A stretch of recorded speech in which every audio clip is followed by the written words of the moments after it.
So, Fat Man, So Sleazy. this looks kind of weird. The hell are we doing at 10 p.m.? Oh, I'm gonna say. I mean, what are you talking about? This looks exactly this. As I'm slurring my words. 10 p.m. is a hell of a drug, kids. 10 p.m. Eastern Standard Time, America. Well, I mean, it's of this mark right over here. He's all like, "Oh, hockey! Oh, hockey!" well, I mean, we can just run the show like we would do it normally in Japan, right? Oh God. Yeah. Well, we'll talk about that on the wrestling show.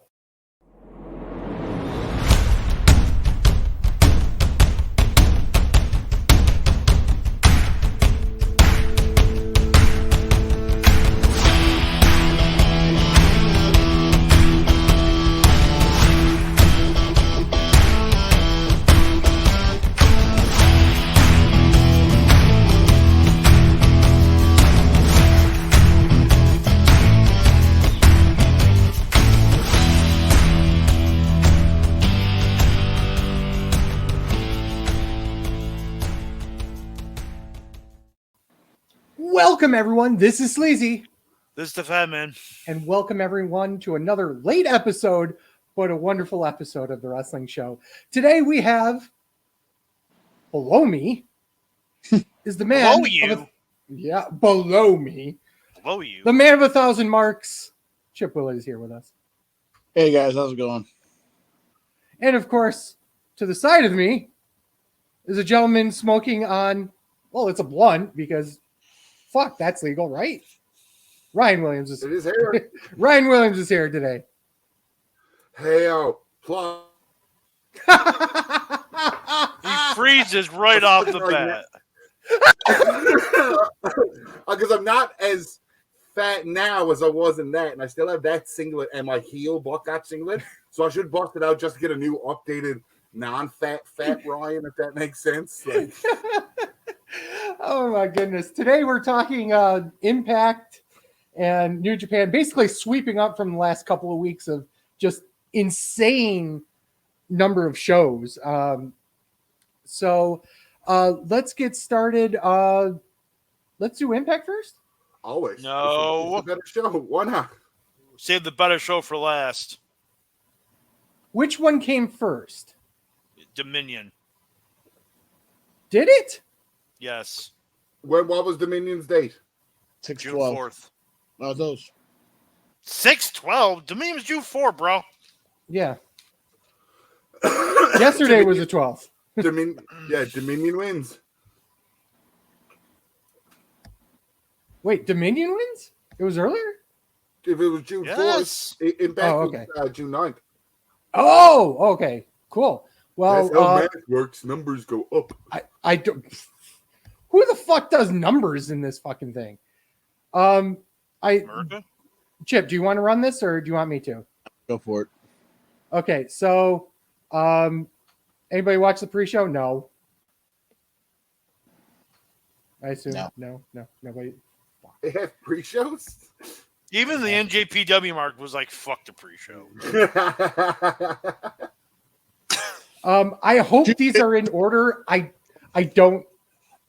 I can't remember I'll be perfectly frank with you. It was 9 days ago. Wikipedia, bruh. I don't do Wikipedia because I have No, them all you should. in separate things. It'll tell you the order of the fucking card. Why would I do that? You know what? I'm getting this out of the way early. I hope you step on the Lego, you lazy. God damn it. 3 clicks. See what happens when I don't run segments? Yeah, well, I don't run New Japan. I was going to. Is it me or Ryan freezing? Ryan was freezing. Raisins are freezing. Okay, so it isn't. After all that, it was in order. Okay, let's start off with Ospreay versus Lance Archer. Who the fuck is Lance Archer? Lance Archer. It's hard with these Japanese names, damn it. Yeah. God damn. Yeah. I don't know how you pronounce that are always in your mouth. Right? How to pronounce it. This is the tournament final match to determine the number one contender for the IWGP United States Heavyweight Championship, currently held by. Fuck Fuck Kenny him. Omega. Thank you. 8 minutes, 1 second. Fuck Kenny Omega. I do have Dave Meltzer's ratings for this. He gave it 4 stars. Chip, start with you. I wanted so much more of this match. Of course, Dave Meltzer's a rating piece of shit. Because it's under 10 minutes, right? That's what we call a callback, ladies and gentlemen. I'll give it 3. I was highly disappointed. Well, I'm thinking that a Will Ospreay match and Will Ospreay and Lance Archer, an actual match, isn't a tag team leading off the fucking show, is going to be a heater, and it wasn't. So 3 stars. Wow, Fat Man. Fuck you. I'm close to Meltzer.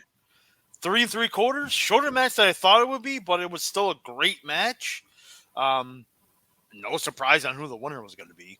I mean, oh yeah, knew it was going to be Will Ospreay. So, yeah, I mean, that's all I can say about it. Monsignor Ryan. I don't watch New Japan. I read up on New Japan. I know most of the New Japan people, but I didn't watch New Japan. So you're going to get the outsider of not watching it. Cool. And he just randomly freezes on you. I hate it. Love it. Yeah, there's only an 8-minute match to open a New Japan show, and Ospreay's in it. Seems off to me. The whole match seemed off to me. It was okay. Here's the reality of it. I liked it, but it was kind of a. Did you think Archer was winning? They didn't have time. No, but they didn't have time to tell anything, and they didn't have time for it. It's New Japan. They don't have. They can give you 40 minutes and they still won't tell a story. What are you talking about? New Japan tells story. Oh, I hard disagree with that. You're full of shit. Sleazy even thinks you're full of shit, Chip. No, I think you're full of shit, Batman. No, fuck that. Let me just be very clear. I think you're full of shit on this one. They absolutely tell stories, especially in the context of a single match. In fact, I dare say they do it more in the context of a single match than they do in a long-term storyline. You don't need to tell a story here. I'm not saying you are. I know, but you want to know what the story is here? Omega Ospreay. Yeah, it's going to be the rematch.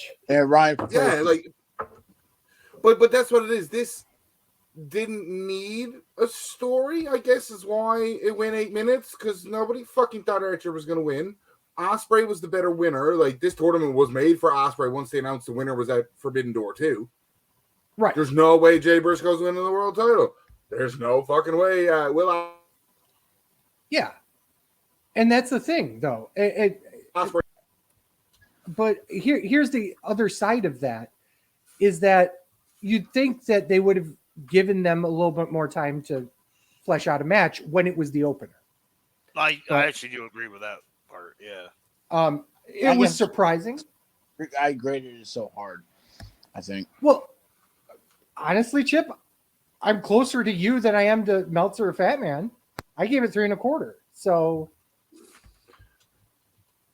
But realistically, in this aspect of what we're reviewing, the 2 people that we would go to, technically, that watch the product and know more of it, would be fucking Meltzer and fucking Chip. Mm-hmm. And they're on the both ends of the spectrum. So, I don't know what to tell you. Yeah. 8-man,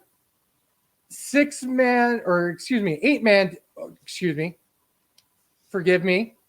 Yo, dog, I heard you like tag matches. I do. 8-man tag, LIJ, which is pretty much everybody, versus just 5 guys except -1.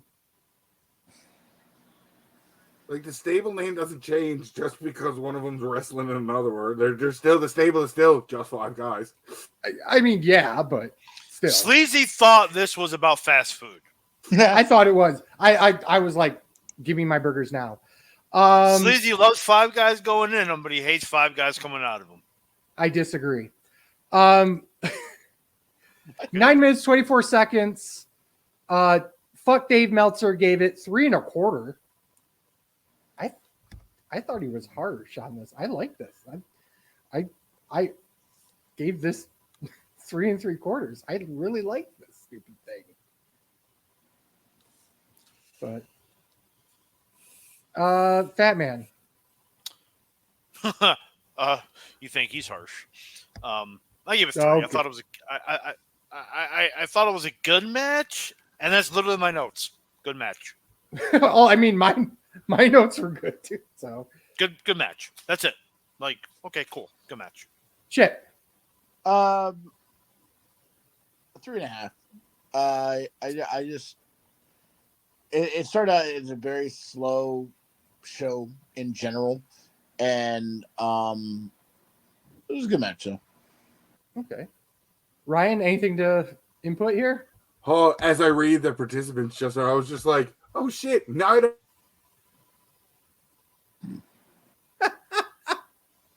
This is like me on the sports podcast sometimes. Right?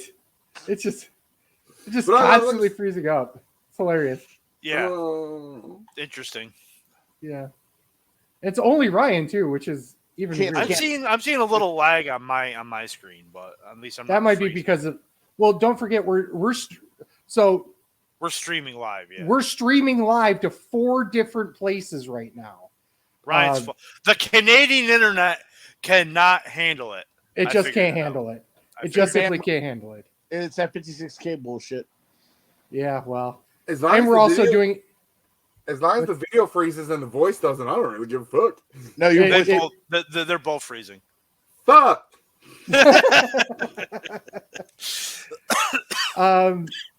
Catch 2-2, which is Francesco Akira and TJP versus the Intergalactic Jet Setters. You fucked it up. Oh, well, he was off. Yo, dog, I heard you like tag matches. I do. Oh, he got it in. Catch 2-2, Francesco Akira, TJP, Intergalactic Jet Setters, which is Kushida and Kevin Knight. Yay, TJ. Yeah, Ryan freezing. This is for the IWGP Junior Heavyweight Tag Team Championships. New champions. Dave Meltzer gave this thing 3.5 stars. It was 10 minutes, 38 seconds. Fat Man, start with you. Underrated piece of shit. I thought this was a great match. It was fast paced, lots of action. Again, this was another match where we know who's going to win. So, yeah. But predictable doesn't make it bad. I gave it 4 stars. Chip. Wow, I think for the first time in a long time, me and Fat Man agree. 4 stars. So you're right finally. Cool. I really enjoy it. Of course, I love 22. They're exciting to watch. And Kevin Knight is an up-and-coming wrestler that's looking really good over and strong. And then there's Kushida. So you had 4 great participants, great pace, great action. 4 stars. 4.01 stars for me. Fuck. You. Only to fuck Fat Man. No, What you fucking mean? You're the one that sounds would like an be idiot, not me. it would be completely 4 stars if it wasn't for Fat Man being an asshole. Okay, I'm being the asshole, but the Chip's like, all right, TJP's great, this guy's great, this great. Oh, then there's Kushida. No, Fuck I said you. Oh, I said The way you said it, you're like, and then No, there's Kushida. No, I mean, Look, you literally said that. I'm thinking. Yes, but you took his tone You wrong. He was like, this, misunderstood. and Kushida as well. I'm saying Kushida is like, we all know how good Kushida is. That's how I meant it. Shit. Fuck you. Fuck you too. Don't mind cranky old Fat Man. 4.02 stars. Just to Fuck you. add to it. Give another 1/10 of a point or 100th. The only thing that surprised me more than anything else was the titles getting shipped to TJP and Kira. Oh, that didn't surprise me at all. It did surprise me. But otherwise, fantastic match. Great. It harkened back to the old times of the junior tag division being just bonkers. But yeah, cool. Match number 4, depending on how you're counting. Singles match for the NJPW World Television Championship. Zack Sabre Jr. versus Matanza Cuerto. 8 minutes, 46 seconds. Dave Meltzer gave it 4 stars. Chip, start us off. I mean, it's Zack Sabre Jr. I'm a big fan of his. I always have been. It was a great match. 4 stars. Ryan, you have something to put in? Fuck Zack He can't even get it in. Sabre. Can't even get it in. You can't get the shit By talk the way, 1, Golden Knights scored again. They're up 6-1. 2, Ryan's all like, fuck Zack Sabre. Fuck Zack Sabre Jr. Junior. Fuck Zack Sabre Jr. There you Fuck go. Zack Sabre Jr. I agree with both Chip and Meltzer. 4 stars. You guys are wrong. It's a fucking Zack Sabre Jr. match, and I love Jeff Cobb too. So, shocker, this was a great match for me. I feel like they work together. I love I actually love the finish of it because it shows once again how good Zack Sabre Jr. is in finding a unique way to win. Love it. And of course, I mean, I would love to see them go more than 15 minutes, but with the allotted parameter due to the type match, it felt great. Probably one of the best television or movies film ticket title matches we've seen in the reign of it. Well done, Chip. I love it. Batman? I gave it 3.5. It was not a shorter than expected match. Again, we got the 15-minute time limit, but I actually thought they were going to go the 15. To be honest, I thought it'd be a time limit draw, but it was still a really good match. You know, it is again Zack Sabre Jr. and Jeff Cobb. So, yeah.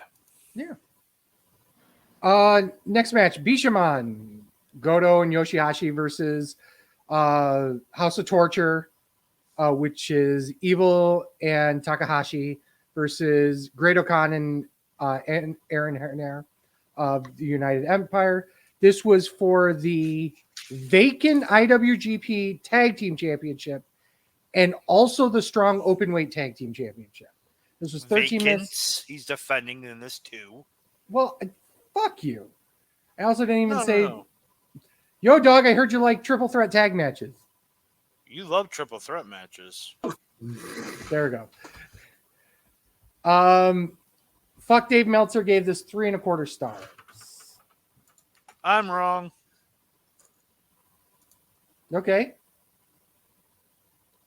Tell me more. Good match. It was a good match.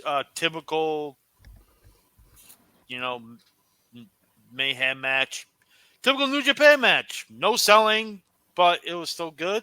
Like, yeah, it was what it was.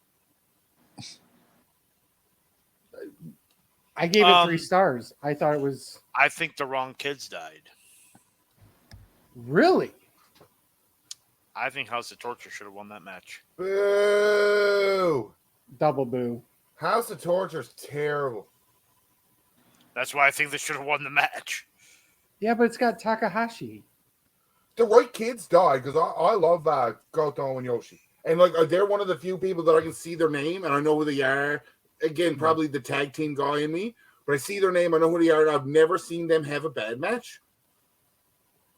Well, guess what? What do you consider a bad match? Not a lot. You know there's not Yep, there he goes again. Yep. very much sound like Goddamn that's fucking Canadian terrible. internet. Yeah, Let's me try something. Yeah,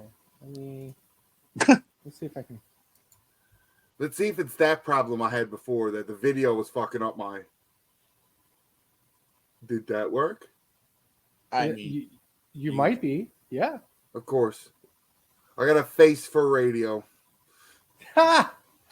We might. We'll continue on and see what happens from there. I mean, It was a good match. I was waiting. It was an okay match for a house show then. No, We'll get to it. We'll get to it. I'll give it 3 stars. You had some really good tag teams involved. Right Kids definitely died. I don't want to see House of Torture with any type of belt. Period. The 6-mans are fine. Yeah, I mean that's kind of like New Japan staple, if you ask me. Oh, would you give it, Chip? I'm sorry. 3 stars. Sleazy, did you rate it yet? 3 stars as well. Okay. All right. Okay, next match. We had a gimmick. Now these are pretty hard Asian names. Are you sure you can pronounce them? No. I will try my hardest though. This was for the Never Openweight Championship. Finlay. David Finlay versus El Fantasmo? El Fantasmo. A non-Mexican Mexican. Right? I was saying, if you want someone to read Canadian, Ryan's right here. Yeah. If only I had known. 3 3/4 stars from Fuck Dave Meltzer. It was 18 minutes and 51 seconds. To this point, the longest match on the card. I'll go first. I liked it, but I gave it 3.5 stars. Once again, I was torn with this because I wasn't sure if you should have Finlay drop the title here, but El Fantasmo would be the perfect person to drop it to. Especially with the song they have going on right now. Yeah. Finlay, like every leader of Bullet Club, needed a belt right away to solidify the leadership role. Every leader, if you think about it. So this belt is perfect because it's not a main belt for Finlay to take right away, but you give him a couple, say 6 months, we'll say, just to be like the leader of Bullet Club has to be a champion or in contention for major championships. Here's his championship now. We'll see now where Wrestle Kingdom comes, or say G1 next year. Because I can't see G1 this year. You know what I mean? Like, right. How everything's going to go with Finlay. Because he's a heavyweight in the heavyweight division now, I would assume, right? Yeah. Yep. Yes! Sorry. We just won in overtime. How dare you? I took your happiness as me knowing shit about New Japan, so fuck you. It was definitely double meant. It was definitely double on double entendre. No, had 2 meanings. What does that mean? Word entendre works, I guess. Wording's hard. We're journalists here, though. Perfect build for Finlay in the start of rebuilding the Bullet Club. And on the other side of that, the Never Openweight Championship has become effectively the de facto Intercontinental title now. Now that the real Intercontinental title is gone. But but the U.S. title isn't. I'm actually I'm agreeing with you though. It is because it's defending in New Japan. Well, they're kind of saying that when Carl Anderson had it too. Mm-hmm. So, yeah. So it makes sense. I was just torn about it because I guess I'm an El Fantasmo mark. I don't know. Junior Heavyweight Championship. Takahashi. Literally, just you talked about the match. Oh, really? Yes. Oh, well, fuck you guys. And I didn't talk about the match. I just put over the belt and Finlay. That's probably why. Well, Fat Man. Over in piece of shit. It was still a good match. 3 stars. Too long. This match was too long. It started out hot with Phantasmo, and then it freaking died. It just fell off a cliff out of nowhere. And then it picked back up again when Phantasmo got the heat spot back, or the comeback back, and that was it. There was no way Phantasmo was winning this match. Not a chance in hell. But I was torn like you. Was it a good match? Was it not a good match? I gave it 3 stars, but I'm like, was it really a good match? I don't know. It was just too damn long. This is the time that Ospreay and Archer should have had. Flip-flop those two. have this be like a fast-paced match, fast-paced, hard-hitting match, and give Archer and Ospreay the 19 minutes. And I would have been fine. But, yeah. Chip. I've been following this since it started when Jay White left, and I thought ELP should have been the leader anyways. And I was just like, I liked the match. I did. I mean, it had everything. It told what I needed to see. 3 3/4 for me. Okay. Everyone talk. Yeah. Thank you. Singles match for IWGP Junior Heavyweight Championship. Hiromu Takahashi versus Master Wato, who is the Best of Super Junior winner. Dave Meltzer gave this 4.75 stars. Fuck Dave Meltzer. Fuck Dave Meltzer! Thank you. 4 3. Fuck Dave Meltzer, yeah. So I'm just blown away. Sleazy? He gave it a high rating. Okay. Chip, start us off. 4 stars. I wasn't a huge fan of this match. I'm not a huge fan of Master Wato. So yeah, 4 stars. God damn it, Dave Meltzer, go fuck yourself. Okay, Batman? I agree, 4 stars. I thought it was a great match, but the pass out spot was pretty stupid because he was out for like a minute in the hold, so the match didn't end. And then right after, like he got to the ropes, he literally got right back up and no sold it anyway. So Ryan's gonna love this. It was dumb, but hey, I didn't watch it to tell you it wasn't dumb, but I know one of those guys, so like. Yeah, that's my response. But it was still a great match. They still put on a great match, even though that one spot was dumb. But, okay. Match was terrible. 4.5 stars.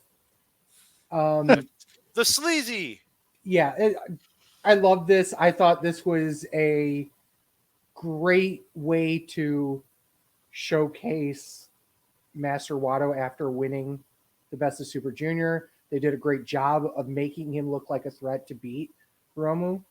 I do agree, and this part of the reason why I didn't rate it as high as Meltzer or gave it 5 stars was the pass out spot was kind of but it's still, the rest of the match was really great, especially for somebody who honestly I didn't expect to win Best of Super Junior to begin with, and then to have him have this fucking banger of a match. Wow. It was shocking to me. Okay. Oh my goodness. Chaos. Well, Yo Dogger, I heard you like tag team matches. I will never get. You like trios tag team. I was gonna say you messed it up twice. Okay, first of all, fuck you. I don't normally run these segments. Okay. Second of all, you're out of practice. I'm out of practice. He's not out of practice. He's the fucking tech guy. Leave him alone. Oh my goodness. But I will notice, Ryan, you're not freezing up as much, so I guess the video is. It is the video. Or it's just freezing up while he's not talking as well. I mean, 6 of 1. Chaos. Ishii, Okada, and Tanahashi. Well, actually, technically, Tanahashi's not part of Chaos. Versus the Blackpool Combat Club, who's shown up as Jon Moxley and Claudio with, God damn it, the worst fucking nickname in the world, the Roughneck, Shota Umino. This was for the Never Openweight 6-man tag championship. Fuck Dave Meltzer gave it. Shocker. 5 stars. Fuck Dave Meltzer. Fuck Dave Meltzer. Who did I start with last time? Batman? Right. Chip, you go first. 4.5. It's good. Don't get me wrong. It was great, but it wasn't 5-star. I guess he's allegedly doing coke with Tony Khan again. Allegedly. I said allegedly. I'm just confirming allegedly. 5 stars. It was a great match, but it's not 5-star worthy. So Vegas just scored again, 7-1 in the third. I don't think anyone even cares anymore because it's so. No one cares. Yeah, no one cares about New Japan. And it's 7:30 over, and there's so much partying to do in Vegas tonight. Just hope they don't do what they did in Denver last night, start shooting people after winning a championship. That was John. Morant. It's Denver. It's John Morant there. God. Oh shit! I'll say that for Sunday. All right, continue. Oh shit! Okay. You gotta follow the product, Sleazy. You gotta follow the product. I sure as hell don't. This was great. I give it. I'm not going to give it 5 stars, but definitely 4.5. This was what the fuck really. was it missing? You didn't say that to Chip. I didn't hear it. I'm sorry. What the fuck was it missing? I wanted more. What? Oh, by the way, this was 20 minutes 37 seconds. I guess I wasn't a fan of.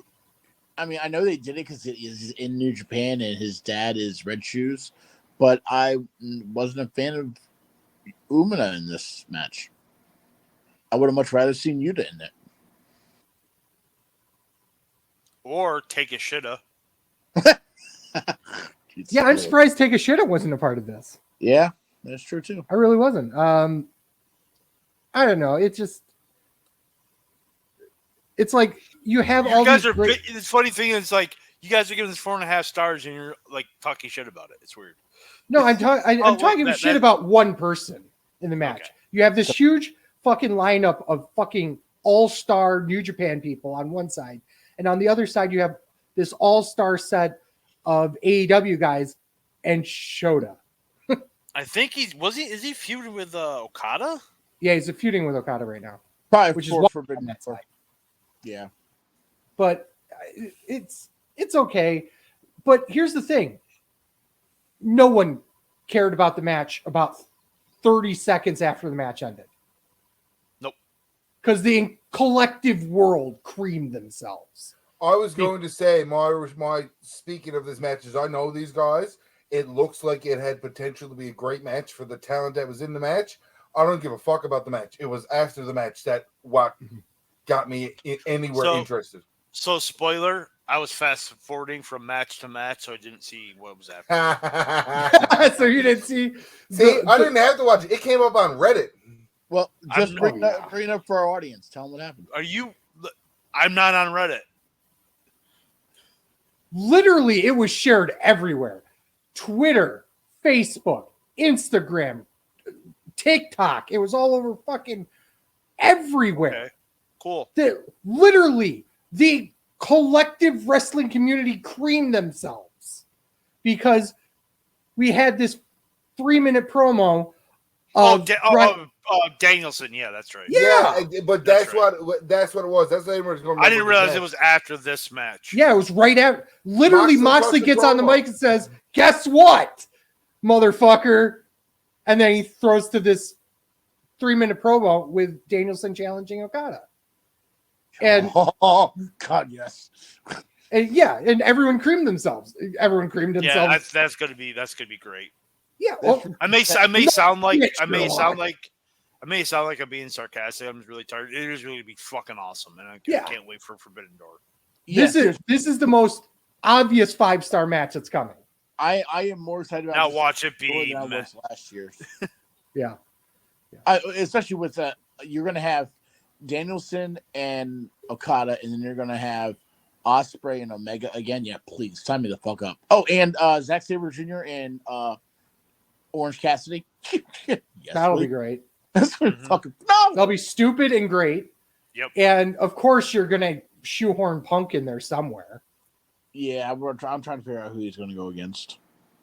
Tanahashi. If they had, what do you mean Tanahashi? Get bent. If they had the brains, they put him against Kenta. If they had the brains, Get bent. Thank you. I was going to say Kenta. there's This show coming up, Forbidden Door 2, is already a 6-star show in the minds of most. Yeah. You got to be Kenta. Like, I would love to see Finlay go against Jay White. It would carry over from the story when he jumped him I would do a tag match with Juice Robinson. with Juice. what, Bullet Club? But that's Bullet Club versus Bullet Club. That makes no sense. But AEW Bullet Club, not in two different Bullet Clubs, because now he started with AEW. They've made it clear that they do not recognize Bullet Club Gold in part of the storylines in New Japan. So it's got to build up to that then. I would assume that it's building up to some tag match. I still think I don't want to. I want to see just David and Jay White go at it. Juice Robinson brings Jay White down so much, if you ask me. Chip's on fire. Yes. What happens when we do a show at 10 o'clock at night? I guess so. Chip's on fire. Yeah, fucking Juice Robinson brings everyone down. That's why she left NJPW in the first place. All I have to say to you, I totally enjoy Juice Robinson and Jay White together on AEW television. I think they're so different that it works so well because the one little mindset they got is wanting to just get the two of them over the expense of everybody with that Bullet Club style. It's just weird for the Bullet Club style because it doesn't stand out in America. And they're really not taking well to it either. No, like the Bullet Club style in Japan works great because it's basically interference and gang mentality and numbers running in, which is the American style. If you do it over in America, it's just regular wrestling. True. Mm-hmm. Anybody else? Did I read it? I did read it. You read, I didn't talk about it. Match of the night. I mean, 4 1/4. That's really it. Yeah. And they're put. I'm like, imagine how much better it would have been if they actually fucking sold. True. Wow. It's New Japan though, so. Main event: IWGP World Heavyweight Championship. Sonata. Oh my goodness. Still can't get over that. Still weird. Versus. Oh my god. Yoda Suji. Gesundheit. Thank you. 17 minutes, 1 second. Dave Meltzer gave it 4 1/4 stars. Fuck him. Can I start? Yeah. It was an okay match for a house show, and I think I'm overrating it as an okay match for a house show. This was boring as fuck. 100% boring as fuck. It didn't really pick up until the last 3 minutes, and even then, it was also more like there's no way Jay Briscoe's winning the ROH World Title here. So I mean, Side note, do apologize. That shirt should be available for soon on merch. It's an okay match for a house show. No, oh, there's no way Jay Briscoe's winning the Ring of Honor World Title. Right. Also, worst match of the night. By the way, as an average match. So, Chip. My worst match of the night as well, but I didn't even give it an okay match for a house show. 2 stars for me. Sonata. I never been a fan of his. I don't. Sorry, Chip. What'd you rate it? 2. 2. Yeah. Wow. I just haven't it was weird. He came back. He had no facial hair, and he cut his hair, and all of a sudden he's the champion. And he doesn't do anything for me as a champion. His wrestling is boring, if you ask me. 2 stars. I actually agree with a lot of what Chip said there. I've never bought Sonata as world champion. Never did. I was just fucking shocked when that happened. And it came out of nowhere too. I'm like, what? Mm-hmm. actually, I could buy him as world champion. Well, then when he dyed his hair and changed his look, I think he changed his style a little bit. And he didn't change it for the work. He didn't change it for the better. He was I would already agree bad. with that. He was already bad as it was. I agree with that. But here's When he was part of the faction, when he was like a silent member of the faction, it was good. But when he became the focal point of now NJPW, I'm just like, Can we get to the next Wrestle Kingdom? So we By the way, ow, shit, that hurt. He's not holding that till the next Wrestle Kingdom. Flip the this match and the Never Openweight 6-man titles on the card. This should not have been last. 100% yes. This should have ended with the 6-man titles. And this has serious Triple H Jericho vibes. You know, there was no way they were going to top what they just, not just the match, but the announcement after it. That crowd was fucked after that. Yep. There was no way that they were going to get anything out of them. So in a way, they fucked their own champion by doing this. And they fucked a guy that this was going to be his big shot. You know, he just came back from CMLL.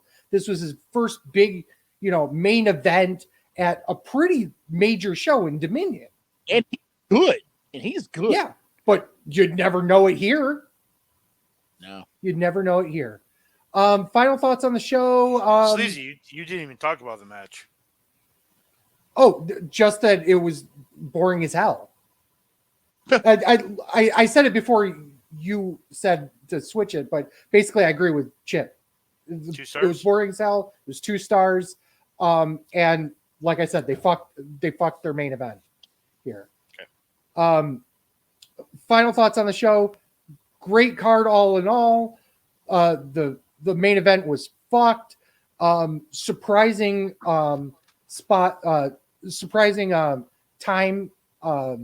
times for matches throughout the entire show. Things should have gotten more time that didn't, and things that got way too much time that could have been cut. There were a couple of matches that probably would have been better had they had given a little bit of juice to. Matt Robinson, right? Fatman.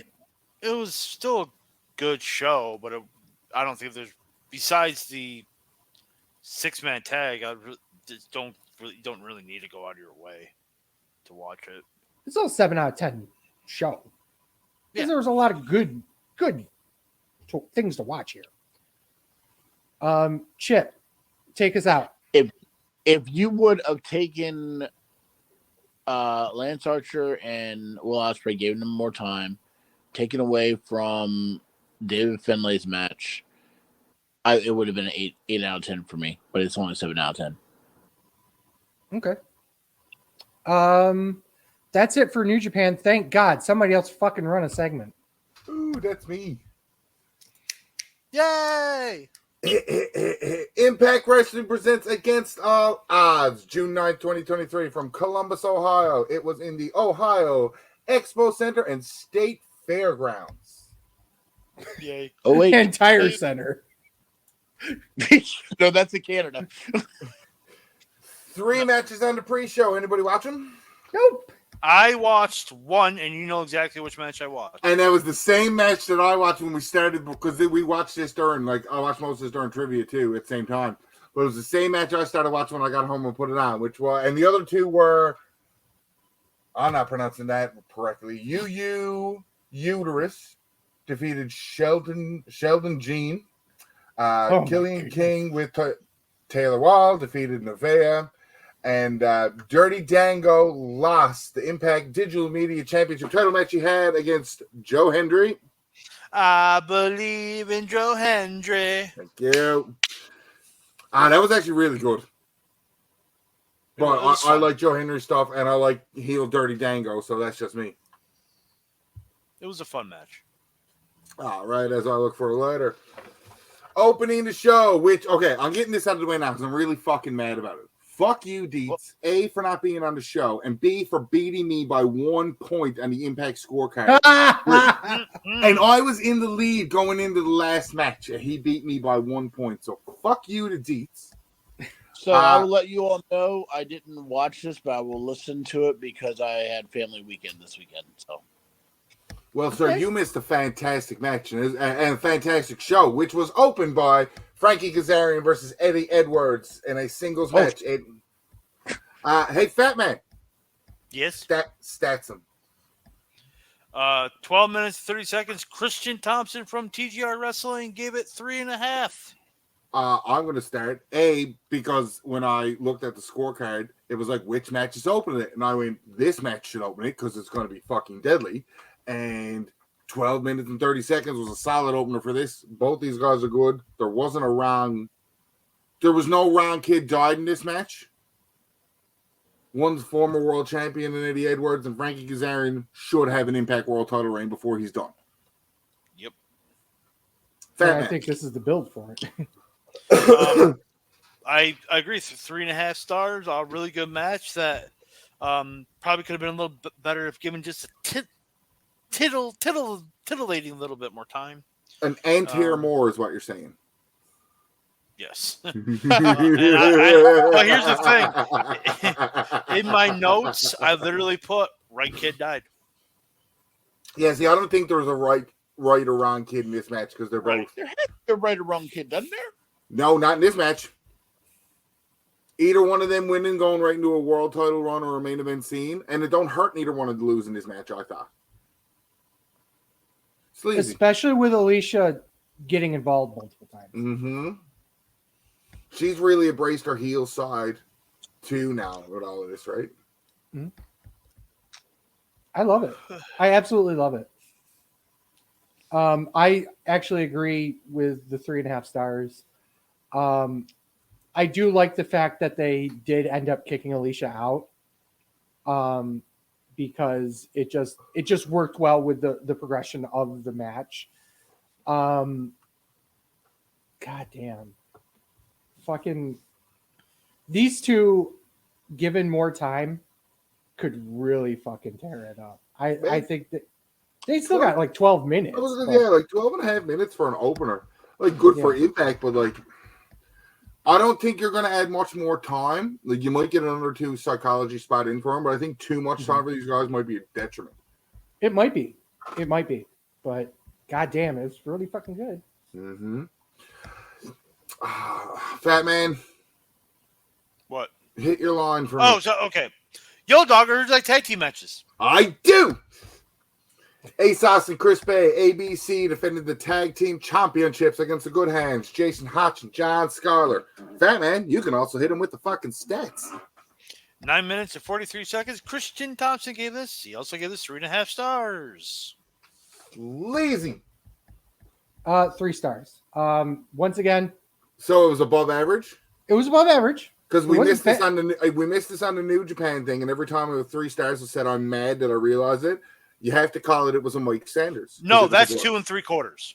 I fuck that 2 3/4 shit. It's 2 3/4. This is the above average Mike Sanders. Okay. 3 stars is a good match. 2 3/4 is the Mike Sanders. I still don't get Mike Sanders bet. Whatever. Because his gimmick was above average Mike Sanders. So if a match is above average, wouldn't that be 2.6? Well, anything from 2.5 to 3 is above average, you dickhead. And I will be referring to it as Mike Sanders as such. And I'll refer to it as such. Yeah, it was a good match. But once again, I'm not a huge fan of ABC. I think I'm a fan of him, and that's why I don't understand why you're not a fan of him. It's not like Leo Rush is in the match. It's a different black guy, Sleazy. I was going to say, Sleazy, he can tell Asians apart. We're not black people. Okay, sure. They're one of our subscribers. But yeah, I mean, it's one of those things where it's like, it was a match. It was people jumped around a lot. I mean, what do you want me to say? Flippy doos, flippy doo. I don't want to go full flippy do here, but it was wow, cool. You know, but it wasn't like blow off my socks great, but I don't know. I don't know what to tell you. I like the good hands, and I like them with Brian Myers. I think like he got his own Major Brothers, we'll basically call it now, which is pretty cool. But there was no way they were beating them. Realistically, I didn't see there was a way they were beating them. I figured ABC was winning this the whole time. Right. And Chip went bye-bye. In fact, Chip left us, unfortunately. I figured that would happen eventually. So, Fatman. Well, fuck you, sleazy, underrated piece of shit. 4 stars. This was great as expected. This was great as expected. Fucking ABC Club could do no fucking wrong. They're just putting on banger match after banger match. okay, cool it down, Seamus. So Banger after banger after banger. I can't believe they were going to call them Banger Bros. Right? The fuck is wrong with you people? I can believe it. Well, this is the same thing where it was like Great Balls. In a pay-per-view called Great Balls. Oh, fire. And the Fireballs. Oh, yeah, that was good. Hey, Sleazy, you're the women's wrestling enthusiast. I am, actually. Our next match was a dog collar match. I think that's pretty sexist, but we'll go on anyways. Because 2 of these girls are actually kind of pretty. Killer Kelly and Masha Slamovich. Fatman, stats them. 11 minutes and 51 seconds. Christian Thompson gave it 3 stars. It's a dog collar match, not a bag over their heads match. I think this is a prime example of giving the Impact women's roster a chance because they have a lot of good people on it. They're going to put out a banger match. And if you're not following the product or you don't know who either 2 of these girls are, you're just like, women in a dog collar match, whatever. Go watch this match. This is really good. Like, they gave the girls time to shine. And like with NXT, for me, when they give women's that big moment on a pay-per-view and you don't expect a lot out of it, and it turns out to be really good, and that's what I think this match was. Sleazy? 100% agree. 4 stars for me. This was just really well done for a gimmick match that, once again, one of the hardest matches you can put together is some sort of Texas bull rope, dog collar. Anytime where you're tying 2 hands of competitors together, it's always a nightmare. And they did a great job with the stipulation. They put everything together pretty fucking well. I thought it was pretty violent for what it was, and I just really loved it. And don't forget, well, I can say this now because she's now a former GCW World Champion, but this is just showing her chops once again in a no disqualification style match. And Killer Kelly's amazing too. She is, yeah. Fatman? All right. I'm going to bring you guys back down to earth. This was not a good match at all. Oh, get the fuck out of here. Why don't you go fuck off with ABC Club? This was my worst match of the night. I gave this 1.5 stars. I hated it. I thought it was boring. I thought it was sloppy as shit. I thought they did not have great chemistry at all. They should have just stuck with like a street fight, but I understand they couldn't do that because there's already one on the show. I hated it. This was just bad. But also the typical, fuck you, I'm going to kick out of my own finisher and pin you with my own finisher. So, yeah, it was just, I don't know. It was Listen, bad. Suspend disbelief, dickhead. The Rock hitting a Stone Cold Stunner on the Rock on Stone Cold is not as powerful as Stone Cold hitting the Stone Cold Stunner. He knows the move better. You know, it's funny because this came up recently because Austin was talking about how every time that Scott Hall hit him with a stunner, it always looked like shit by intent. Like Scott made it look bad to show how good Austin was when he hit the stunner. That's brilliant. It's perfect for that kind of stuff, because if you show that it's not just the move that's doing it, it's the person performing the move that makes it so devastating. That's what makes stuff work. Like, anybody can throw a short arm clothesline, but Okada can kill people with it. You know, it's the same concept. Anybody can throw a super kick. Shawn Michaels will take your head off. Mm-hmm. Same thing. Yeah, that makes sense. Yeah. Next match, and the first shocker of the night, I'll call it. Yeah, right? Chris Sabin versus Trey Miguel for the X Division Championship. Stats. 13 minutes and 12 seconds. Christian Thompson gave this 3 3/4. I'll go with me first to make it easier. When this happened, when Sabin wins, I was like, cool. 9-time tag team champions. Spoiler for later without saying it, but saying it, there's no way you're going to have the Chris Benoit, Eddie Guerrero moment at the end of this pay-per-view. And just enjoyed the match for what it was and didn't think of anything else. But I did enjoy the match. I like Sabin. I like Miguel. And I thought the boys killed it. Fat Man. 3, 2, 1. The Vegas Golden Knights are Stanley Cup champions. Love the match. 4 stars. I can't read my own handwriting. Holy fuck. Right?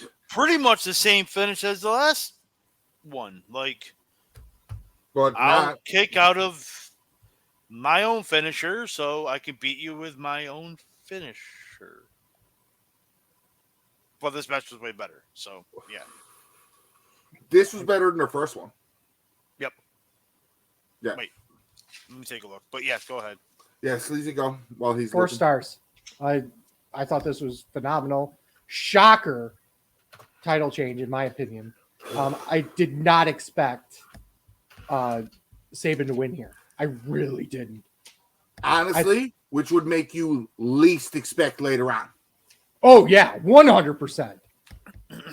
150%. I thought this was all this was going to be is, you know, Sabin going out on his like last run, you know, type of thing, you know. But goddamn, it was good. I get the same rating. Same rating, yeah. Yep. I find this next match concept that we're talking about fucking deadly. Fat Man, hit me. You didn't talk about what the match concept was or who was. What does the match start off as, Fat Man? The match starts off as I guess I'm running the segment now, an 8-man tag You're a team fucking match. idiot. You fucking idiot. Say the thing. Do the thing. Do the thing that you say. That's real funny. That makes me laugh every time about the matches that are tag. Oh, yo, dog, I heard you like tag team matches. I do. He needed to get shit for that because he gives me shit for it. He does, yeah. The last hour. And every other time I've ever brought that up to you, Fat Man, to be like, hit me with it like differently. You know it's a tag match, and you always hit your mark every time. Except this one, you were like, "Oh no," because it was like a tag match and not a tag match at the same time, and it's like 11 o'clock at night, and I'm tired. Okay, so now he's going in. Right, 8-4-1 match to determine the number 1 contender for the World Impact Championship. Team 1: Bully Ray, Heath Slater, Jonathan Gresham, and Nick Aldis defeated. Well, they won. They defeated the other team of Mike Bailey, Moose, iPhone. Thank you. PCO and Rich Swann by pinfall, which led into the Phase 2 part, which the Fatal 4-Way match, which Nick Aldis won by submission over Bully Ray, Heath, and Jonathan Gresham. Fat Man, stats. The whole match went 19 minutes, 6 seconds. He split this up into 2 parts, but I'm just going to combine them. He gave this the Mike Sanders. Yeah. 2 and 3/4. As a whole? As a whole, yep. I don't like that at all because I thought this had a lot of story. There was a lot of intertwining things. Mike Ball Speed Bailey is also a good little fan that I enjoy, and I had to say his name full this time because I had to read it wrong last time. But yeah, everything about this had something connected somewhere. Fucking Scott D'Amore coming back with Bully Ray and all that stuff. This was more, you got a 20-minute show, not a 20-minute match. And that's, you're looking at basically your top tier Impact guys in every couple of divisions that they have in this match too. So Impact is standing really good going forward. And again, the stuff that you don't really think after. My mindset after this match was Nick Aldis, Steve Macklin is going to be a deadly fucking match at Slammiversary. Was my opinion when this match ended. Sleazy? I love this concept, actually. I didn't think it would play out the way it did. But if you look at both sides of the match, easily either side, the fatal four-way, there were still a couple of people on each side that you could go, they could win that. They could be number one contender. So I liked how they positioned the 8-man tag itself. And I thought it was a good concept, and I think they should continue doing this concept in the future, because I think it's a great way to get a bunch of people a possibility of looking like a potential contender down the road without, really pushing them all that much. Guys like Heath and Mike Bailey, who are great, they weren't coming into this. Jonathan Gresham, great, probably wasn't going to make it to the end, but the match itself, I liked it. I gave it as a whole 3.25 stars. I didn't split it up at all because I figured it was just kind of one match in theory. I did not like the Scott D'Amore spots. Well, for what it was back, like for how it went with that flaming table and all the shit from the previous, it made sense. It did. I more want to talk about, you know what this match reminded me of? The What's wild card match from 95 Survivor Series. Yep. Right? Because everything was mingled in, and how good that one was in my mind too, of like the aspects of everything. So, and there wasn't a wrong winner, but Nick Aldis had to win this. Mm-hmm. I think this was, I'm not saying it wasn't the right call. I've said this before in previous Impact shows, is that we're trying to build all this up a little bit in Impact. This was a great way to kind of cap that in saying, yo, he's a good star. Here's a number one contendership. Look who he beat. So fair. Fatman. I'm close to Sleazy. I gave it 3.5. I thought it was really good. I do like the concept. I do wish they bring it back. Yeah, it's unique. It's a different match content we haven't seen before, and I pretty much like it. Yeah. What a way to do an 8-man tournament in a night, though. Yeah. Right? Like, realistically, you could break it down into the 4-way. You can make that a tag. If you really want to stretch the 3 matches, you can make the winners of the 8-man do a tag match. And then the 2 tag teams face off if you wanted to do it a whole night theme. Mm-hmm. So you can always expand on it and change it that way, which I like. Didn't they do something? Well, it wasn't similar, but it was kind of interesting. The wild, what was it called? The tag team one? Yeah, I can't remember what they called it. It wasn't tag team turmoil, but it was like, fuck, what was it called? I'm going to look it up now. I know what one you're talking about. It was randomly set up partners. Yeah, so they'd randomly set partners Battle up. Bowl. No, that was WCW. He's talking about TNA. Yeah, TNA had a version of it. It was an entire one-night tournament, and I think the tag team won. They won singles shots, I believe. I can't remember exactly what the rules were, but it was innovative in the fact that you pretty much had guys, you had tag wrestlers facing each other in some parts of the tournament. You had guys that can they coexist, but it actually made sense in the storyline of the tournament. So it was really cool concept. So this is, and of course, how are we not forgetting shit like King of the Mountain? So King of the Mountain is an underrated match. Right. So TNA has a history of innovating some pretty decent ideas for match types. Yep. Was it called the Wild Card Tournament? It might have been, yeah. When they were determined, well, now because there's two, because there's a wildcard tournament where they had random pairings, and there was the, as I'm bringing it up here now, I just fucking had it. There was the 8-card stud tournament, which was a random setup, and there was the TNA Championship Series where they had members from each division in the tournament facing off, and if you won the tournament, you won the title shot for the division you represented. It wasn't that. It had to have been the wild card tournament. It had to have been. It happened on the paper. Oh, there he goes again. That was the first time he. And Joe. Okay. It was a long time ago. It was, yeah. Okay. We continue on. Hey, Sleazy, you're our women's wrestling enthusiast, so you can start us off first when we talk about Deonna Purrazzo and Trinity versus Giselle Shaw and Shavana Evans. Really? Yo, dog, I heard you like tag matches. I went with the women's side of it. Yeah, You don't like tag I wanted matches. to reciprocate by going with the tag side. Oh, I love reciprocation. Batman stats for this gets He also, rainbowy. loves penetration. 10 minutes and 3 seconds. Christian Thompson gave this an okay match for a house show. There went the rainbowy with the penetration. Yes, Lisa, you can still go first. This was not good. This was a star and a half, and I think I'm being generous here. Only because Naomi's in the match. I think the sole reason. Oh, okay, thanks. The sole reason why this was any good at all was because of Trinity. What does that say about Deonna Purrazzo, though? Right? And normally I'm a huge fan of Deonna Purrazzo, but this was the absolute opposite of what I was talking about beforehand when you're talking about can they coexist type of things. Because eventually you're going to have the two of them face off. Really. They already announced the first anniversary. Right. Before it was announced before this, and they kind of right. But that's my point, is that it was the can they coexist thing.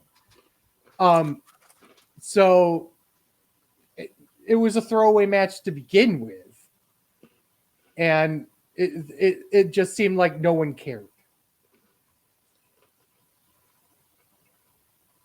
Fat Man. Wrong kids died. I can see that.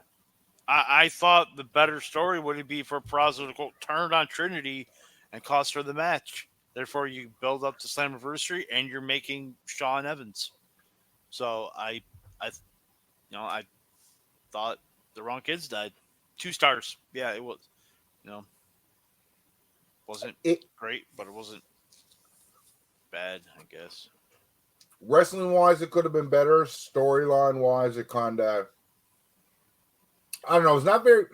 I'm trying to think of recent instances where the main champion and their challenger teamed up, and there wasn't a heel turn that come out of it, or one didn't turn on the. You know what I mean? I'm trying Michael Cena, the only one I can think of. No heel turned on him. The next night after Mania.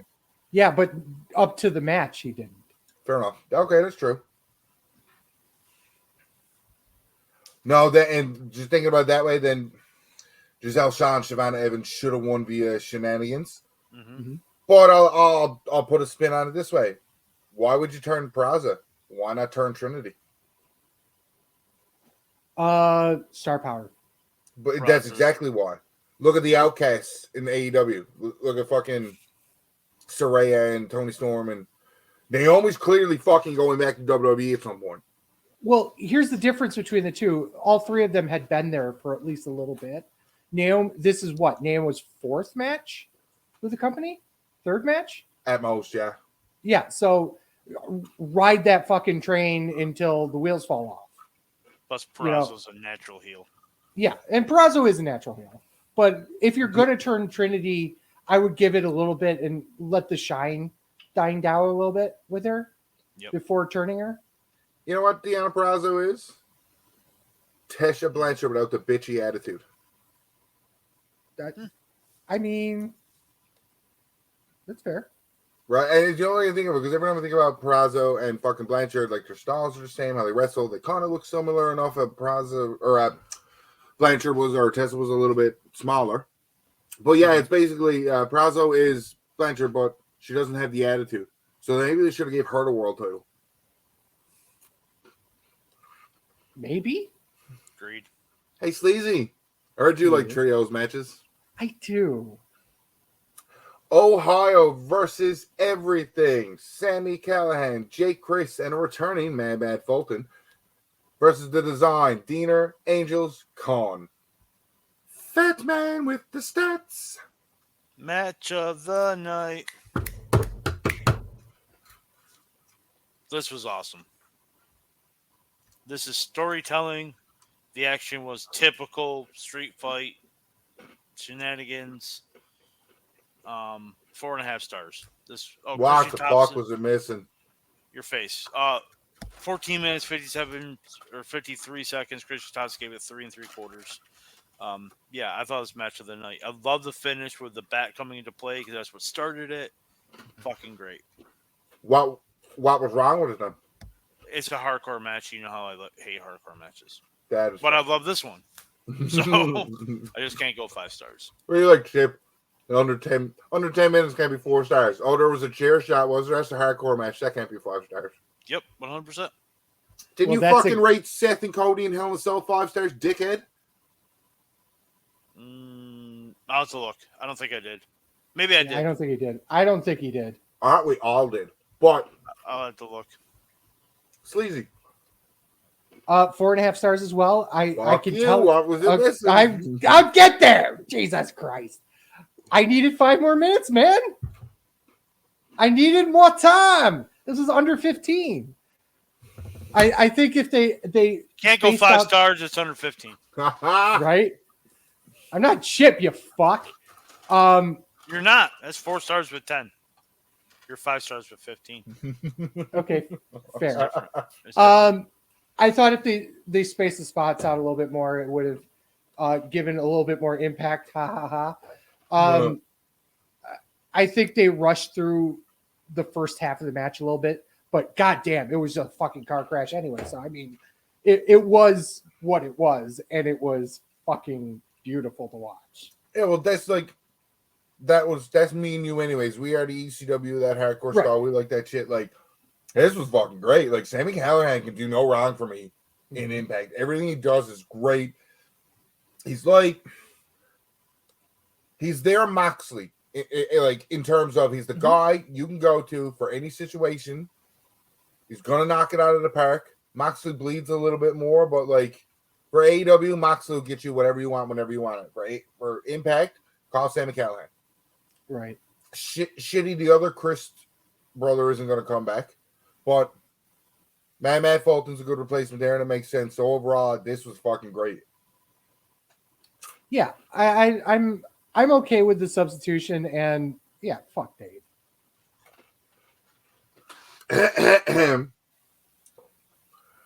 Singles match for the Impact World Championship. Steve Macklin defends against Alex Shelley. Now, before we get into stats and anybody else here, I really would like to go back and listen to the old podcast just to see if any of us I sure as hell didn't. Yeah. I messaged the chat. Okay, Fatman, hit him with stats. 22 minutes, 41 seconds. Christian Thompson gave this 4 stars. When we talked about this and everything that, and I messaged the chat and I said, guys, when can we talk about this show? Because that had just happened, which has been Alex Shelley's the world fucking champion in Impact. And it took me off by surprise and waiting for it so long to talk about it too, because this is a huge moment. Like, Alex Shelley's been a TNA original. Like, when Saban won the belt from Bully Ray, that is 10 years ago now. Mm-hmm. Wow. Right? Ace and Eights was about 10 years ago now. So Shelley went away. Shelley did the stuff. The perfect example of there is no way Jay Briscoe's winning the Ring of Honor World title, because there's no way Alex Shelley, a tag team guy, normally in that division, they don't really go for, like, everything about that, the Jay Briscoe reference to the Alex Shelley works here, and as soon as like I watch it, and as soon as he hits the move, and as soon as the 3 count hit, I go, "Holy shit, that's fucking cool!" I love it. These are certain moments in wrestling is really cool that you know and you believe in, and you believe in Alex Shelley because you've been around forever. There's that respect with Alex Shelley. So this is fucking great, and it sucks he's losing the belt to Aldis at Slammiversary. Fat Man. So literally, I started it Sunday night, couldn't finish it, so I finished it last night. And I just get a random message. Yeah, I messaged Ryan privately, and I went, "Holy shit!" And he immediately knew what I was talking about. He's like, "Right, right." I did not see this coming. There's no way Jay Briscoe is winning the ROH World Title. I thought Macklin should have definitely held this a little bit longer.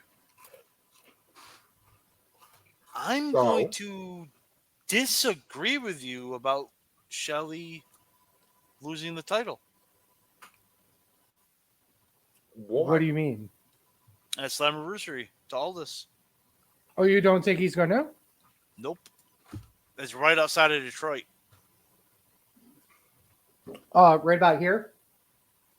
Right about here, yeah. Right about that, pretty much, yeah. Okay. So I think he's going to hold it for at least.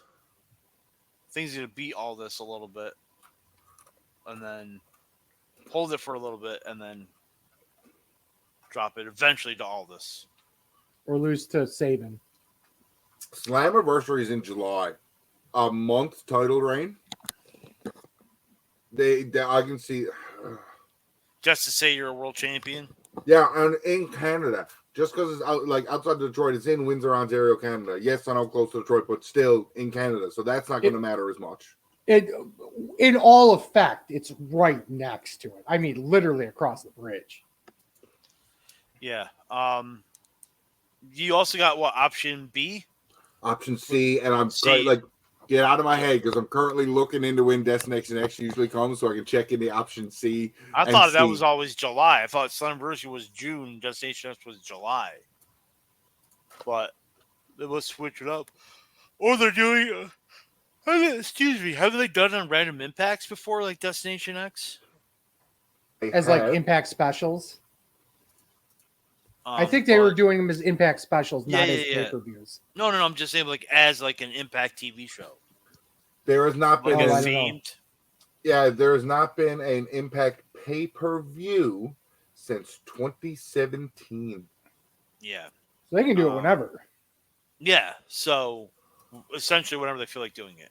So yeah, but option C is definitely on the table. That's Saban turns heel, obviously. But yeah. So that's another reason why I think Shelley's retaining. He doesn't have to turn heel for that to work. He doesn't, but I think he will. Which one?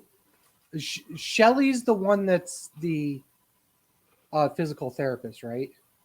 Yes. Yes. So I think Shelley, they do a thing where Saban turns heel and wins the title, and Shelley puts his career up for one more shot.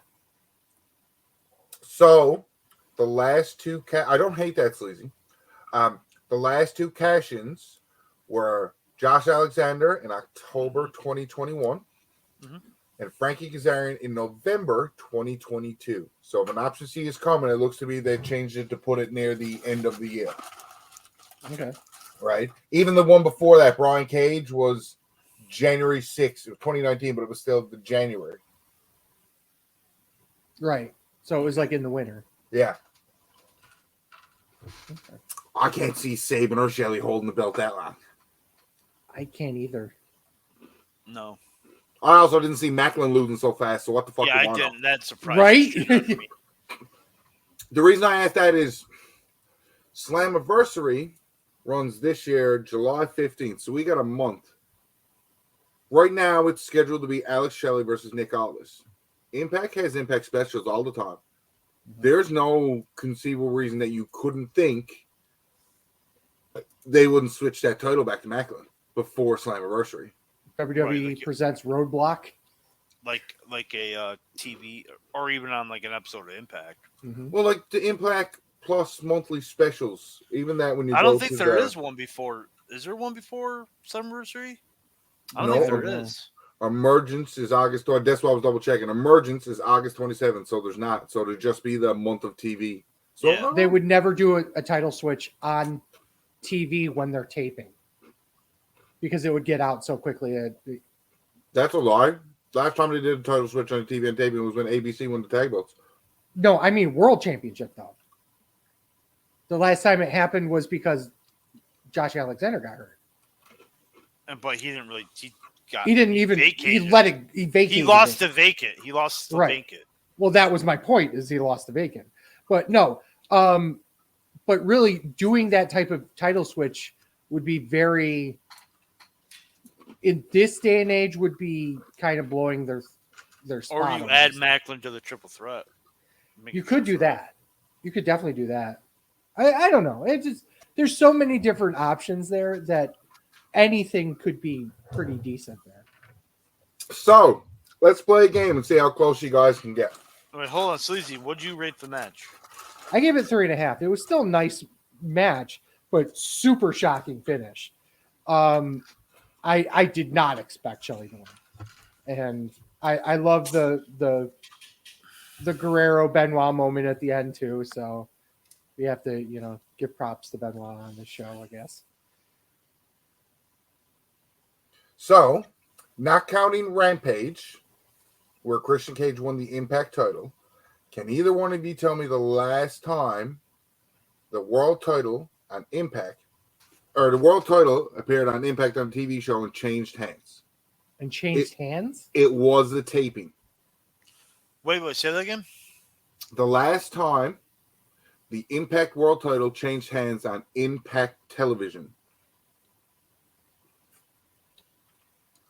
2019, and I'll just guess it was Rich Swann losing it. I don't know. There was one in 2019. It was Sami Callihan, though, on Impact TV. And it was also a taped episode that aired on tape delay 4 days later. But there was one after that. Okay. Eric Young. It was recorded August 15th, aired on tape delay September 1st, 2020 during the COVID stretch. Mm-hmm. Oh, yeah, that makes sense. I'm just looking at other times, just because I was curious on episodes. Eric Young on TV with Sami Callihan one was on TV. Austin Aries won it on a television episode, and that was back in 2018. And he won it on 2. So it's not unlike them to do it by the looks of this. Is more or less what I was trying to get at there. So Right. I could, they got a month to tape TV, and they tape them 2 weeks at a time. You never know. But Right. Final thoughts on the show? Sleazy. I thought it was a good show. I think it was better than New Japan's show. Everybody. The floor was higher, but the ceiling was lower. If that makes any sense. There wasn't anything that was as mind-blowingly great as a couple of the matches on New Japan, but all the matches were decent here. Decent to good at a bare minimum. It's like banging a bunch of 7s instead of banging 2 9s and a lot of 2s. Right. And trust me, I'm usually in the latter. Fat Man. It's Impact. What do you want me to say? It's Impact, Ryan. Come on. I understand. Same with me. Like, I'm going to gush over Impact and suck Impact dick because Impact's fucking great, and they keep producing banger after banger after banger special events or pay-per-views or however you want to call it, because they are different when you look them up. But, like, you never leave an Impact show not at least mostly satisfied.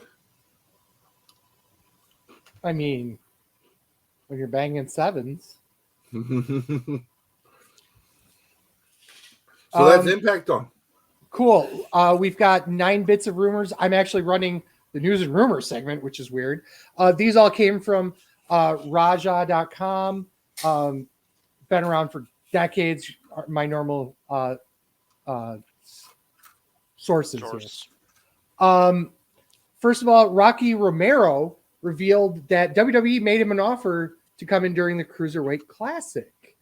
According to him, so they really wanted me for the Cruiserweight Classic, but then they wanted to offer me a coaching position afterwards. So I think if they didn't offer me the coaching position, they just offered me the Cruiserweight Classic, I probably would have signed with them. But because they wanted me to coach, he decided to decline it and go back to New Japan instead. Any thoughts on that? Rocky Romero in a WWE ring. Commentator. I just think he's a better commentator than wrestler. He's a great wrestler, but he's even better commentator. I actually agree. I loved his promos too. I loved it when he was basically valeting for Roppongi 3K. He would have been a really good teacher at WWE. Let's be fair.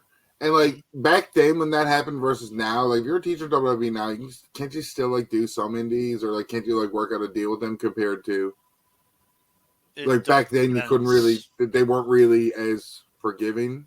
I think it depends on who the talent is. I would agree. I enjoy Rocky Romero, but he would have been a good teacher in WWE. I would also agree with that too, because I think he's got a good mindset for specifically tag wrestling, but just in the ring, he's just really good at what he does. I'm going to skip that one. WWE was reportedly considering packaging Maximum Male models. Supposedly Vince McMahon didn't like them. But the word internally within WWE's creative team is that Vince McMahon was originally high on the team, but he didn't want to be flamboyant. But then Triple H took over, and then blah, blah, blah. And then it came back and blah, blah, blah. It's just this fucking bullshit that keeps coming up with who's actually running the show here. And I want to point this out really quickly is that have you guys noticed on the weekly specifically, because, I don't watch the product. Do you guys see a bit of a disjointed show currently when you're watching the weeklies? I obviously you're not going to see it as much on the pay-per-views because they have an idea of what they're doing, but the weeklies tend to get changed a lot. If it does, I don't notice it's as hectic as what everybody's pointed out. Now, maybe I'm not looking for it, but that's just what I see. I'm just still understanding it's wrestling, so anything's possible and like stuff like that. I'll always buy into that first, but I don't see the chaos that all the dirt sheets are talking about. Okay. Right. Like, how dare Vince McMahon be at a show where he's a boss? Yeah, how dare he? Like, I can't believe Vince McMahon's running creative. He's going to go into the toilet. Like he hasn't been doing it for 40 years. Right. Like he has been making money for 40 years. And not only making money, making the most fucking money. He made fuck you hush money is what he made. I mean, you're not wrong. No. Right. He had fuck you hush money, and then when that transpired and there was no fuck you hush money anymore. Right. But yeah. Let's continue on because I know we're getting late here. Tony Khan's clarified that basically there's not going to be a hard roster split like people have been claiming is going to happen. And also that pretty much any title is going to be on both shows. Tony Khan will also say whatever the fuck he needs to say at that point to swerve people or try to get people off of certain things. So I don't really believe that. I think there's going to be more of a hard roster split. It's not going to be as SmackDown E 2002, where it was a hard split, but you're going to have a couple of guys jump back and forth. There is going to be somewhat of a semblance of split if the CM Punk drama is true and people don't want to be around them. That may be true, but I think as a general rule, there's going to be a bunch of people on both shows. I really don't believe that they're going to do any type of real roster split unless there's legitimate heat going around backstage. Batman, what do you think?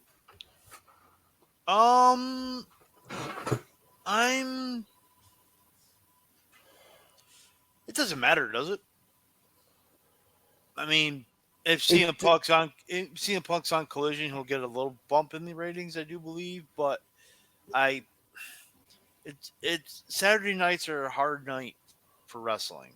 Like, I don't. They're not going to draw 1 million regularly. I don't think. So I don't think it matters, to be honest. It's just another show that Turner wants. Live sports is cheaper to produce than original programming. So, Yeah. I mean, which is stupid because it's still original programming. Right. But, yeah. So I don't think it really even matters. Okay. Fat Man. August 20th. There's a brand new announcement comes out. Well, it was a couple of days ago. We're officially getting the Ace. Hiroshi Tanahashi will be in Philadelphia for the Multiverse United 2 show. Impact Wrestling, New Japan Pro Wrestling in the 2300 arena. They've officially announced it. Tickets are going to go on sale Friday, June 16th.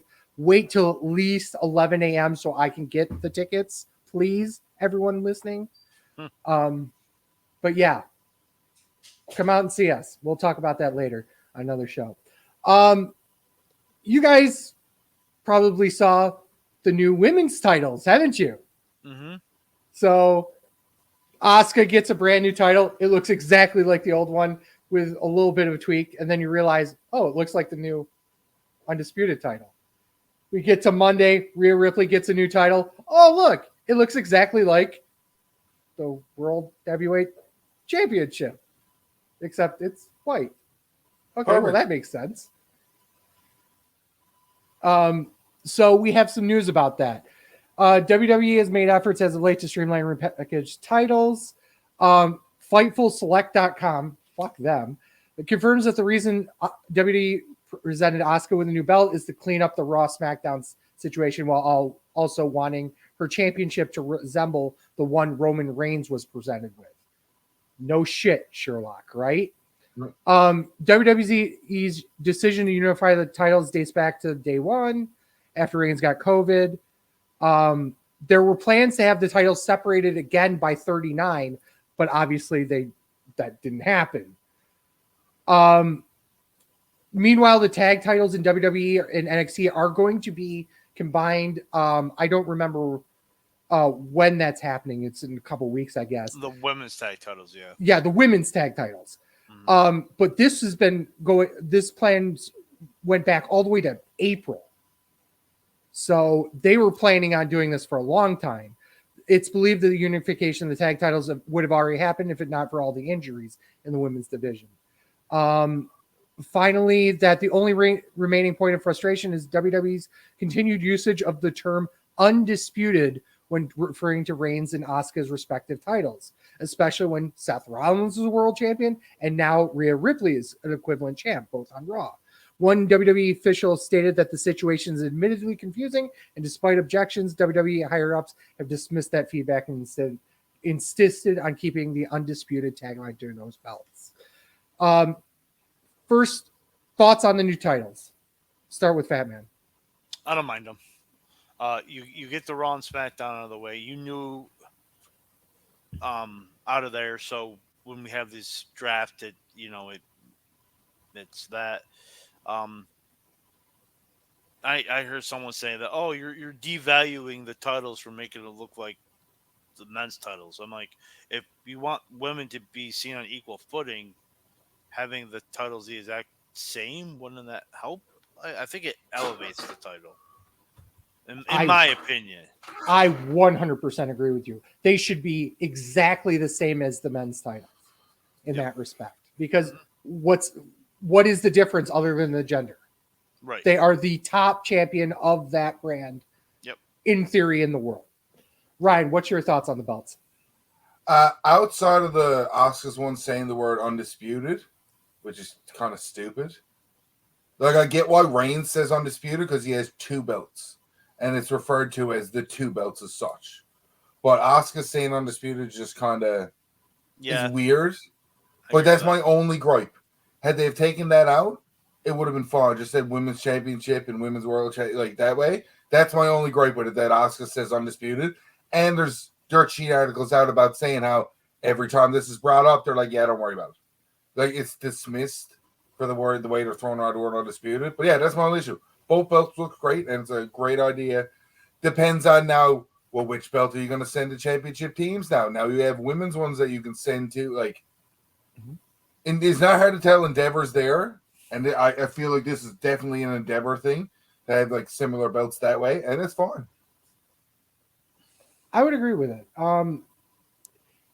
If you look at the Raw Women's Championship history, it's kind of weird.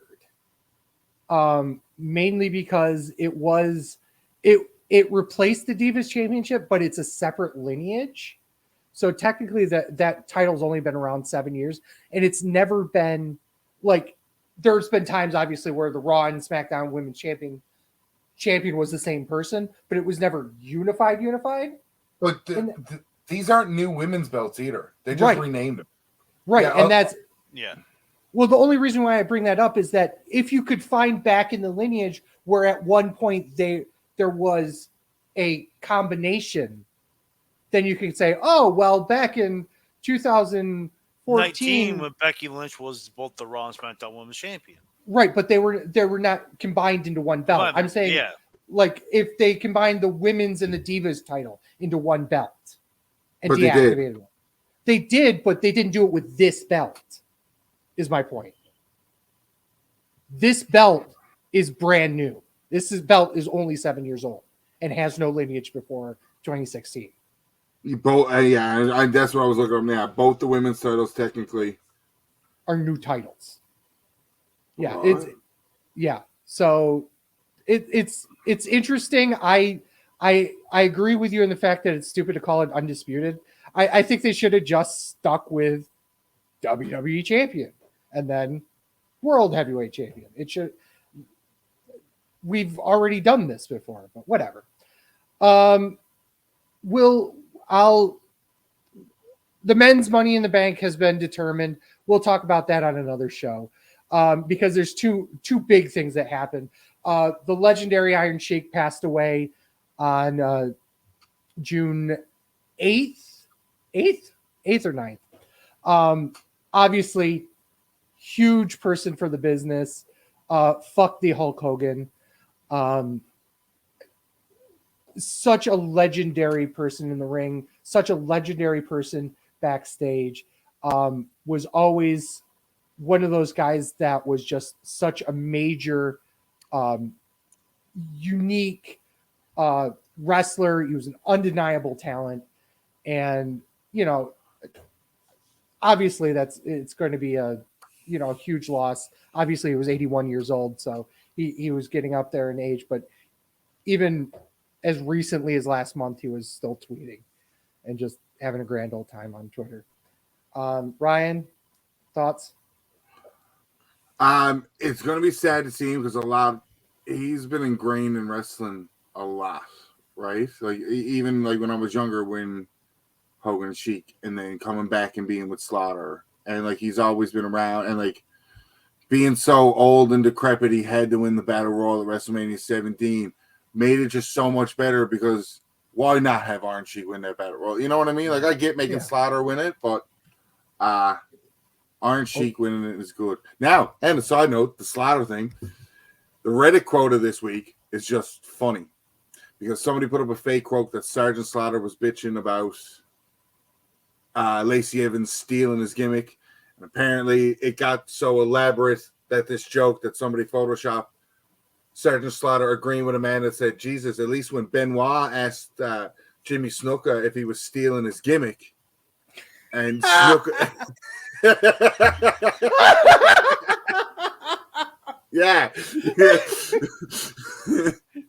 Reddit. That's what I found on Reddit this week and fucking loved it.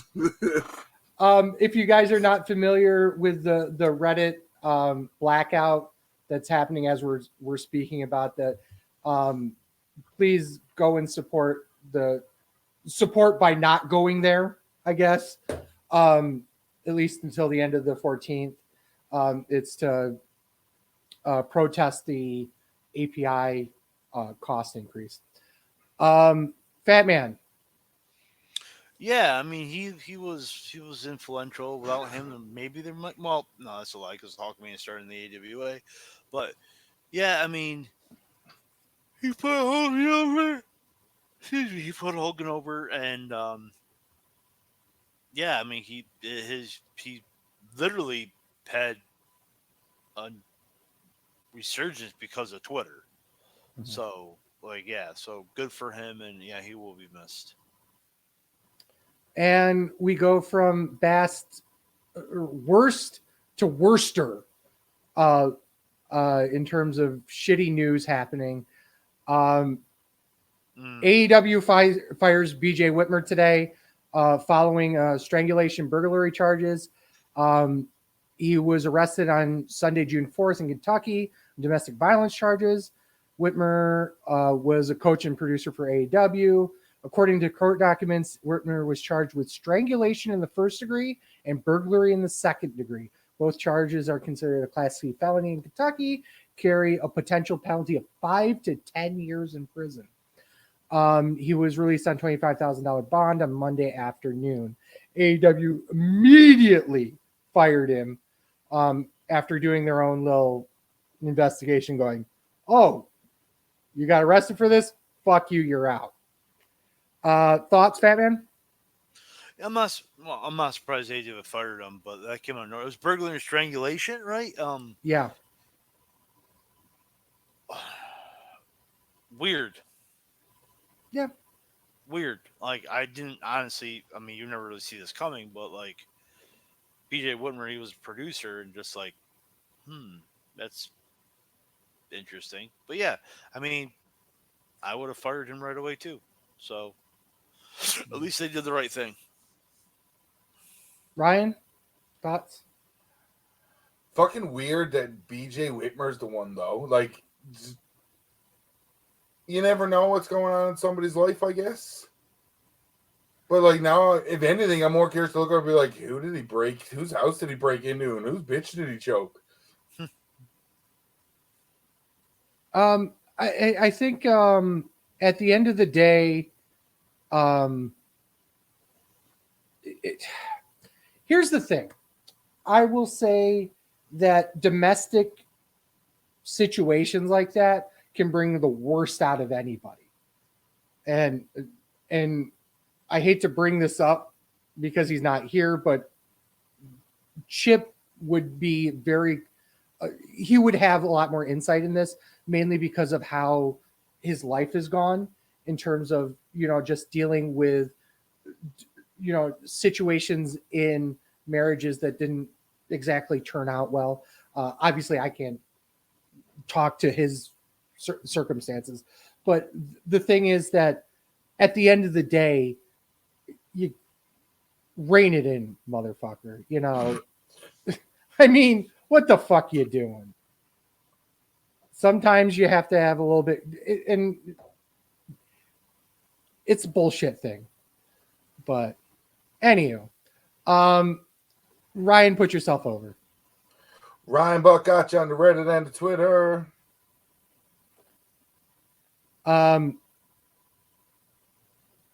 Fuck Chip. I'm not going to put him over because he left Dietz so much earlier. Fuck Dietz. He wasn't on here. I'm at TWS Sleazy. And we are SleazyFatman on Twitter, Instagram, TikTok. Please go on over there. Give us a like. Videos you can find twitch.tv/SleazyFatman, youtube.com/SleazyFatman, premium videos, and onlyfans.com/The Wrestling Show. You can find all sorts of content on thewrestlingshow.com, including articles, merch, and bunch of merch and other ton of cool stuff. You can get this podcast every Saturday morning wherever you get your podcasts, including Spotify, Apple Podcasts, Google Podcasts, and Podbean. Don't hesitate to rate us on your favorite platform. It really helps us out. Don't hesitate to download do that automatic download. That also really helps us out. I just want to point out, this is the first week we've actually done this, and going forward, we are going live every week on Facebook, Twitch, YouTube, and Twitter. So check us out live on any one of those platforms. It's really going to be cool that we're going to do this in the future. So check that out. So with thanks to Ryan, who just left. So fuck him, fuck Deets, fuck Chip, and for Sleazy. For the Fat Man. This is the Wrestling Show. Thank you guys so much for listening. Peace. Fuck Dave Meltzer. Fuck Kenny Omega. Or actually, fuck Tony Khan now. I apologize. See, I'm tired. A hot dog's on a sandwich, a sub is on a sandwich, a burger is a sandwich, and you missed another piece of news and rumors, Sleazy. Probably. I'm going to be a papa because Alexa Bliss is pregnant.